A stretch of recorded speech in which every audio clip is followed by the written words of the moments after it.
या साधनांपैकी एक मुख्य साधन म्हणजे गायत्री मंत्र. याला फक्त एक मंत्र म्हणून नाही, तर आपल्या आतून नूतनीकरण करण्याचं, एक प्रकारे इनर रिज्युव्हिनेशन करण्याचं एक प्रभावी पद्धत म्हणून सांगितले आहे. हा मंत्र आपल्या मनाला आणि आत्म्याला शुद्ध करण्याचं काम करतो. आणि याचे परिणाम तर बघा किती जबरदस्त आहेत. आपले विचार शुद्ध होतात, मनात चांगली विचार येतात, आपल्या जुन्या कर्मांमुळे तयार झालेलं असंतुलन दूर होतं, आपल्यातल्या वाईट सवयी, कमजोरी दूर होतात आणि त्या जागी करुणा, सेवा असे चांगले गुण येतात.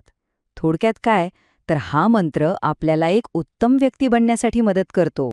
आता पुढचा मुद्दा आता आपल्या सगळ्यांच्या आयुष्याशी जोडलेला आहे.